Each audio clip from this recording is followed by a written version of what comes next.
Fenomena Pilkada 2020 di Kabupaten Badung paling menarik di Bali. Calon tunggal dari petahana akan berhadapan dengan kotak kosong.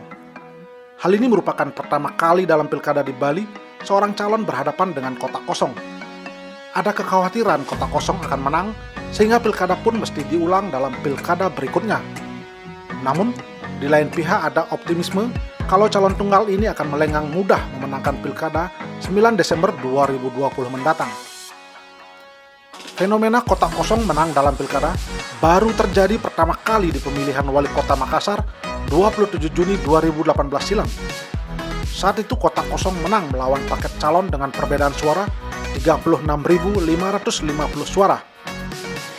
Munculnya kotak kosong dalam pemilihan wali kota Makassar setelah Mahkamah Agung mencoret pasangan Muhammad Ramdan Dhani Pomanto dan Indira Mulyasari dari bursa pemilihan wali kota Makassar. Atas putusan itu, Pilwalkot Makassar akhirnya diikuti oleh pasangan Munafri Arifudin dan Andi Rahmatika Dewi. MA dalam putusannya beranggapan bahwa Dhani Pomanto selaku petahana dianggap menggunakan jabatannya untuk melakukan kampanye terselubung dalam program pemerintahannya. Hal ini dianggap oleh Majelis Hakim dengan ketuanya Agung Supandi dan Hakim anggota Yudo Martono Wahyu Nadi dan Iis Sudaryono merugikan pasangan lain. Karena pertimbangan tersebut, MA lalu mencoret keputusan Komisi Pemilihan Umum, maka tinggallah pasangan Api Cicu yang melaju sendiri menuju kursi wali kota Makassar. Namun pada 27 Juni 2018, kotak kosong menang atas pasangan Munafri Arifudin Andi Rahmatika Dewi. Dari rekapitulasi ini, pasangan Api Cicu mendapatkan 264.071 suara dan kotak kosong meraih 300.969 suara, sehingga ada perbedaan 36.550 suara. Hasil ini pun sempat digugat ke Mahkamah Konstitusi dan MK tidak menerima sengketa ini karena selisih suaranya lebih dari 0,5% kali total suara sah, yakni 2.825 suara. Lalu, apa relevansinya dengan Pilkada Badung yang akan diikuti calon tunggal Nyoman Giri Praste dan Ketut Suyase dari gabungan partai dengan 92,5% suara? Memang ada, yakni melawan kotak kosong. Hanya saja situasi dan kondisinya jelas sangat berbeda. Itu artinya, kekhawatiran menangnya kotak kosong di Pilkada Badung agak kecil, tidak seperti di pemilihan wali kota Makassar. Kalau di Makassar, calon petahana wali kota menjabat kala itu, pencalonannya digugurkan oleh Mahkamah Agung karena dianggap melakukan kampanye terselubung, sehingga calon penantangnya diuntungkan karena tidak ada lawan real, hanya berupa kotak kosong. Namun di Pilkada Makassar, calon yang mungkin belum teruji dan terbukti memimpin Makassar belum sepenuhnya mendapat kepercayaan masyarakat, dan itu terjadi. Akhirnya masyarakat lebih memilih calon petahana yang digugurkan pencalonannya dengan mencoblos kotak kosong tadi. Kalau di Pilkada Badung, calon yang dilawan tidak ada. Tidak ada partai lain yang berani mengusung calon selain Giri Praste Ketut Suyase. Parpol lain tidak memenuhi ketentuan karena untuk mengusung calon di pilkada memiliki minimal 20% kursi DPRD atau mendapatkan setidaknya 25% suara sah pada pemilu anggota DPRD sebelumnya. Demikian pula untuk calon perseorangan. Calon harus mendapatkan dukungan dari 6,5% sampai 10% pemegang hak suara. Prosentase setiap daerah berbeda tergantung jumlah pemilih tetapnya. Dengan kondisi seperti itu, dalam Pilkada Badung ini ada beberapa benang merah yang bisa kita tarik. Pertama, kemenangan Giri Praste Ketut Suyase sudah di depan mata jika tidak ada hal luar biasa di luar konteks administrasi pemiluan sampai proses pencoblosan 9 Desember mendatang.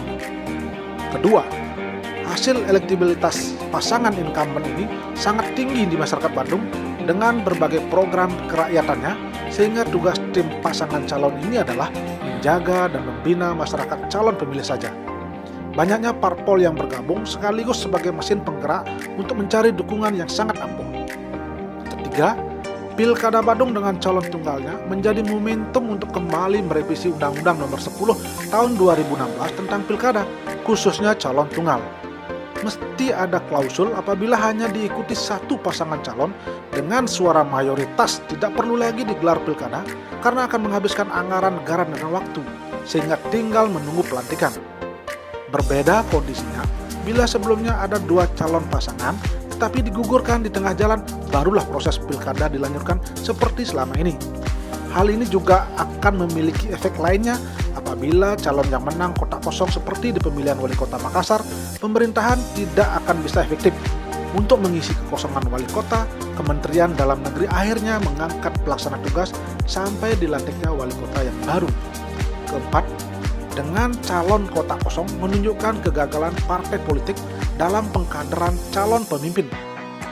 Memang sah-sah saja partai politik hadir untuk meraih kekuasaan, dan bila diprediksi kekuasaan tidak mudah dicapai akibat melawan calon yang sangat kuat, mereka akhirnya merapat ke kubu penguasa. Namun, sistem check and balance dan memberikan pilihan kepada masyarakat di alam demokrasi tidak akan tercapai secara efektif.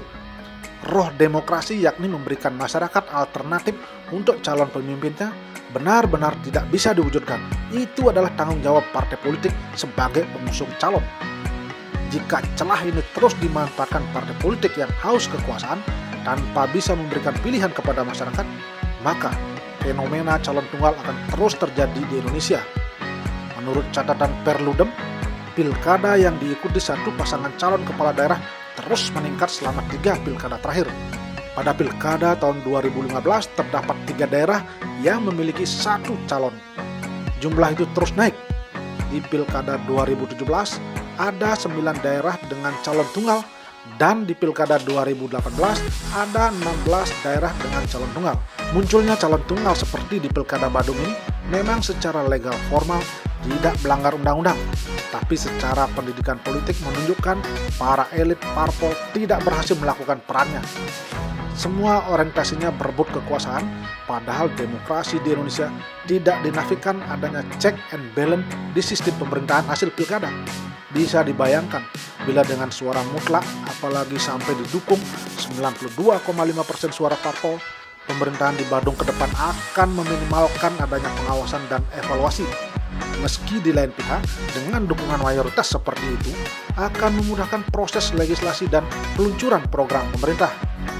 Berikutnya tinggal tugas masyarakat dalam menentukan pilihannya dalam pemilu-pemilu berikutnya, apakah akan menghukum atau memberikan dukungan penuh kepada parpol-parpol pengusung calon di pilkada tersebut, khususnya parpol yang tidak berani mengajukan calon dalam pilkada. Itu sepenuhnya adalah hak rakyat.